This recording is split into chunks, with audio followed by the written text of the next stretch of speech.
நண்பர்களே, இன்னைக்கு உங்களை சந்திக்கிறது எனக்கு ரொம்ப சந்தோஷம்.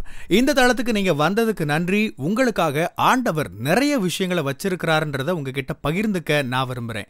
இன்னைக்கு உங்க கூட நான் பேச வேண்டிய விஷயத்துக்குள்ள போறதுக்கு முன்னாடி சில விஷயங்களை சொல்லிக்க விரும்புறேன். நீங்க ஜான் கிஃப்டா அப்படின்ற என்னோட இன்ஸ்டாகிராம், ஃபேஸ்புக், யூடியூப் மூலமா என்னை ஃபாலோ பண்ணி என்னோட பதிவுகளை நீங்க பெறலாம். தினமும் என்னோட பாட்காஸ்ட் நீங்க கேட்கலாம். ஆண்டவரோட கிருபையில அதெல்லாம் நல்ல கிரியை செய்து வர்றதை நான் பார்க்கிறேன்.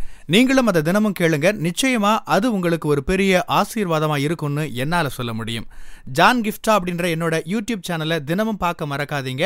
ஃபியல் for the soul with John கிஃப்டா அப்படின்ற இங்கிலீஷ் பாட்காஸ்டையும் நீங்க தினமும் கேட்கலாம். www.johngifta.com அப்படின்ற என்னோட வெப்சைட்லையும் இதெல்லாமே இருக்கும். ஆண்டவரை நம்பி வாய்ப்பை பயன்படுத்திக்கிறது அப்படின்றத பத்தி இன்னைக்கு நான் உங்ககிட்ட பேச விரும்புறேன். சில சமயங்கள்ல ஆண்டவர் மிக தெளிவா உங்களை வழிநடத்தி இருக்கலாம். இதுதான் நீ நடக்க வேண்டிய வழின்னு காட்டி இருக்கலாம். சில சூழல்கள்ல ஒரே வழிதான் உங்க முன்னாடி இருந்திருக்கலாம். அதை நீங்க எடுத்து அதுல போறதை தவிர வேற வழியே இல்லை. ஆனா நான் இன்னைக்கு எதை பத்தி பேச விரும்புறேன்னா, சில சமயங்கள்ல உங்களுக்கு முன்னாடி வாய்ப்புகள் இருக்கலாம். நீங்க இருக்கிற நிலைமையிலேயே தொடர்ந்து இருக்கலாம், அதே இடத்துல நிக்கலாம், அல்லது இங்க இருந்து எதுவும் ஆக போறதில்லை அப்படின்னு நீங்க கடந்து வந்த உங்களோட பழைய நிலைக்கு போகலாம். அல்லது விசுவாசத்துல நீங்க ஆண்டவரை நம்பி அடியெடுத்து வச்சு முன்னேறலாம். இப்படியான சூழல்ல நீங்க என்ன செய்வீங்க? இது ரொம்ப முக்கியமானது. ஏன்னா நிறைய நேரங்கள்ல நாம ஆண்டவர் ஏதாவது செய்வார்னு ரொம்ப காத்திருப்போம். அல்லது சில சமயங்கள்ல நமக்கு பரிச்சயமான நம்மோட பழைய எண்ணங்கள்லயே தொடரலாமான்னு யோசிப்போம். நீங்க ஒரு விஷயத்தை இங்க புரிஞ்சுக்கணும். ஆண்டவரை நம்பி துணிச்சலாவும் சில சமயங்கள்ல நீங்க அடியெடுத்து வைக்கணும். 2 ராஜாக்கள் 7ஆம் அதிகாரத்துல மெசேஜ் டிரான்ஸ்லேஷன்ல இருந்து ஒரு பகுதியை வாசிக்க விரும்புறேன். இந்த சூழலை பத்தி நான் கொஞ்சம் சொல்ல விரும்புறேன். ஏன்னா எப்பவுமே ஆண்டவர் என்ன சொல்றாருன்னு புரிஞ்சுக்க வேத பகுதிகளை வாசிச்சு அதோட சூழமைவை புரிஞ்சுக்கணும். பாருங்க, அந்த பகுதி முழுசும் ஒரு பெரிய பஞ்சம். அந்த சூழல்ல 4 குஷ்டரோகிகள் அந்த பட்டணத்து வாசல்ல உட்கார்ந்து இருக்கிறாங்க. மிக கடுமையான பஞ்சம் அங்க இருந்துச்சு. குஷ்டரோகிகள் எப்பவுமே பட்டணத்துக்கு வெளிப்பகுதியில தான் இருப்பாங்க. அவங்கள பட்டணத்துக்கு வெளியில விரட்டி விட்டுருவாங்க. அதனாலதான் அவங்க பட்டணத்து வாசல்ல இருந்தாங்க. 7ஆம் அதிகாரம் 3வது வசனத்திலிருந்து வாசிக்கிறேன். 4 குஷ்டரோகிகள் பட்டணத்து வாசலில் வெளியே உட்கார்ந்திருந்தார்கள். நாம் இங்கே இருந்து என்ன செய்வது என்று ஒருவரோடொருவர் பேசிக் கொண்டார்கள்.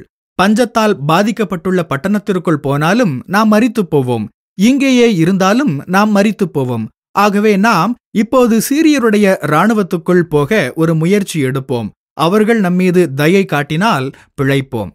சீரியருடைய இராணுவம் அந்த பட்டணத்தை முற்றுகையிட்டிருந்தது. அதனால அவங்க, சரி நாம எதிரிகளோட முகாமுக்குள்ள போவோம், அவங்க நம்மளை ஏத்துக்கிட்டா நாம வாழ்வோம், அவங்க நம்மளை கொன்னா சாவோம், நாம இழக்கிறதுக்கு எதுவுமே நம்ம கிட்ட இல்ல அப்படின்னு ஒருத்தருக்கு ஒருத்தர் சொல்லிக்கிட்டாங்க. இது நாம சொல்ற மாதிரி இருக்குது இல்லையா? நான் இதை முயற்சி செய்து பார்க்கறேன். நான் இங்கேயே இருந்தாலும் சாகத்தான் போறேன். இது நான் வந்த வழி. என்னோட பட்டணத்துக்கு போகலாம் அப்படின்னு பார்த்தா அங்கேயும் பஞ்சம், அங்க போனாலும் சாகத்தான் போறேன். அதனால நான் ஏன் எதிரியோட முகாமுக்கு போய் பார்க்க ஒரு வாய்ப்பு எடுத்துக்க கூடாது? அவங்க உயிரோட வச்சா வாழ போறேன், அவங்க என்ன கொன்னா பரவாயில்ல, என்னால முடிஞ்சதை முயற்சி செஞ்சுட்டேன் இல்லையா? இப்படியான ஒரு எண்ணம் தான் இந்த 4 குஷ்டரோகிகளுக்கும் இருந்தது. நம்ம இழக்கிறதுக்கு ஒண்ணுமே இல்லை அப்படின்ற அந்த வரிகள் தான் எனக்கு ரொம்ப பிடிச்சிருந்தது. நீங்க ஒரு விஷயத்த நல்லா புரிஞ்சுக்கணும். நீங்க இப்ப இருக்கிற இடத்துல நீங்க சிக்கிக் கொண்டது மாதிரி இருக்கலாம். ஜான், ஆண்டவர் எனக்கு ஒரு அற்புதம் செய்யணும், நான் இதை செய்யணும்னு விரும்புறேன், இதுல இருந்து இந்த இடத்துல இருந்து என்ன வெளியில கொண்டு வரணும்னு நினைக்கிறேன். இதெல்லாம் சரிதான். ஆனா குறிப்பிட்ட சில நேரங்கள்ல நீங்க ஏதாவது ஒரு இடத்துல மாட்டிக்கிட்டப்ப, சரி நான் இங்கேயே இப்ப இருந்துட்டா என் வாழ்க்கை முழுசும் இப்படிதான் இருப்பேன், எந்த முன்னேற்றமும் இருக்காது, இதே நிலையில தான் நான் சாக போறேன், இங்கேயே இருந்து நான் சாகலாமா அல்லது என்னோட பழைய இடத்துக்கு, எனக்கு பரிச்சயமான இடத்துக்கு திரும்ப போலாமா? ஆனா அதுவும் பிரச்சனையை தீர்க்க போறதில்லை அப்படின்னு நீங்க யோசிக்கலாம். அவங்க அவங்களோட பட்டணத்துக்கு திரும்பி போனாலும் அங்கேயும் பஞ்சம், அது பிரச்சனையை தீர்க்க போறதில்லை. என்ன நடக்கும்? அவங்க சாகத்தான் போறாங்க. அதனால அவங்களுக்கு முன்னாடி இருக்கிற ஒரே வாய்ப்பு முன்னேறி போறதுதான். சில சமயங்கள்ல ஆண்டவர் நம்மள ஒரு குறிப்பிட்ட சூழல்ல கொண்டு வந்து நிறுத்தலாம். சரி, நான் இங்கேயே இருந்து சாக போறேன், நான் பின்னாடி திரும்பி போனாலும் அது என்னோட பிரச்சனையை தீர்க்க போறதில்ல, என்னை துரத்தி விட்டவங்க கிட்ட அவங்களோட இரக்கத்தை எதிர்பார்த்து போனாலும் பிரச்சனை தீர போறதில்ல, என்னை வெளியே அனுப்பிவிட்ட அந்த நிறுவனத்துக்கு போனாலும் சரியாக போறதில்ல, அந்த பழைய உறவுக்கு திரும்பினாலும் அது வேலைக்காக போறதில்ல. அதனால நான் ஒரு வாய்ப்பை எடுத்து முன்னேறி போக போறேன், நான் வேற ஏதாவது முயற்சி பண்ணி பாக்குறேன் அப்படின்னு சொல்லலாம். நீங்க அங்க போங்கன்னு ஆண்டவர் அவங்களுக்கு ஒரு வார்த்தையும் சொல்லல, அல்லது அங்க போங்கன்னு எந்த அடையாளமும் அவங்களுக்கு வானத்திலிருந்து கொடுக்கப்படல. அவங்களாகவே சரி நாம ஒரு வாய்ப்பை ஏற்படுத்திக்குவோம்னு பேசிக்கிட்டாங்க. அவங்களுக்கு இழக்கிறதுக்கு ஒண்ணுமே இல்லை. இன்னைக்கு நிறைய மக்கள் அவங்க இருக்கிற இடத்துல சிக்கி போயிருக்கிறாங்க.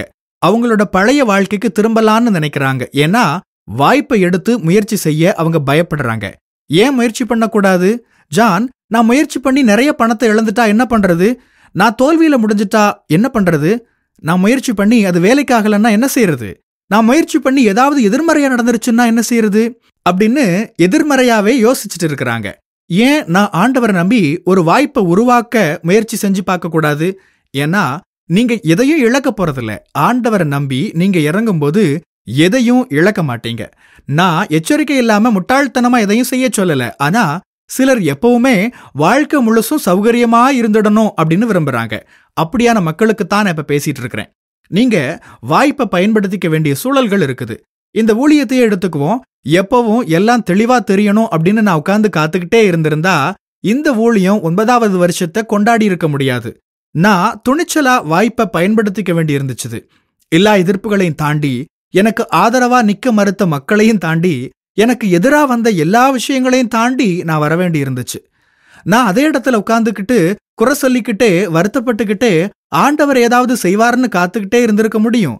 அல்லது நான் ஊழியம் வேண்டாம், இது எதுவுமே வேண்டாம் அப்படின்னு என்னோட பழைய வழக்கமான வாழ்க்கைக்கு திரும்பி பணம் சம்பாதிச்சு செட்டில் ஆகலான்னு இருந்திருக்க முடியும். இப்படி நான் இருந்திருக்கலாமா? அல்லது அதே இடத்துல இருந்து ஆண்டவர் ஏதாவது செய்வார்னு காத்திருக்கலாமா? அல்லது எதிர்ப்புகளையும் மீறி வாய்ப்பை பயன்படுத்திக்கிட்டது மாதிரி செஞ்சிருக்கலாமா? நான் அதைத்தான் செஞ்சேன். ஜான் கிஃப்டா இன்டர்நேஷனல் மினிஸ்ட்ரீஸை ஆரம்பிக்க நான் முடிவெடுத்தேன்.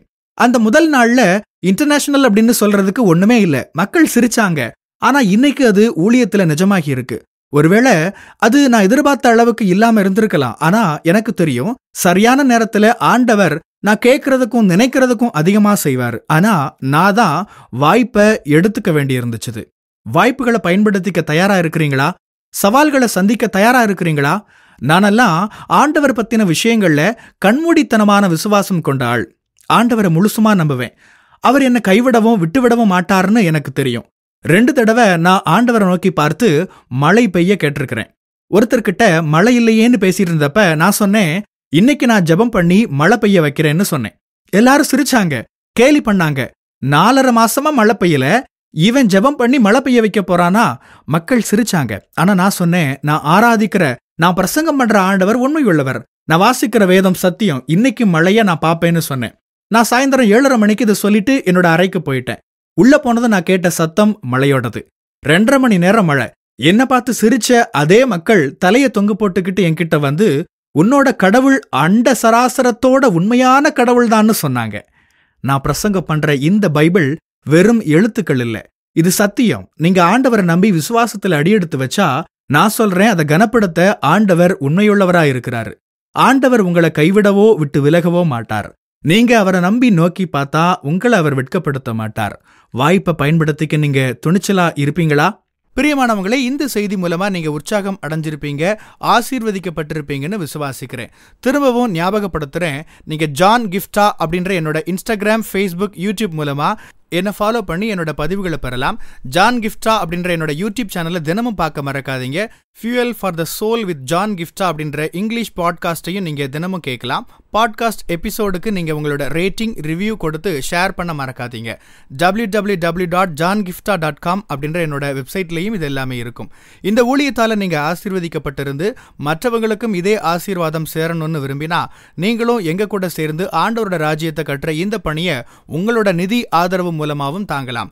கூகுள் பே அல்லது நெட் பேங்கிங் அல்லது பேபால் மூலமா நீங்க ஆதரவு தரலாம். எல்லா விவரங்களையும் டிஸ்கிரிப்ஷன்ல நீங்க பார்க்கலாம். ஆண்டவர் உங்களை ஆசீர்வதிப்பாராக.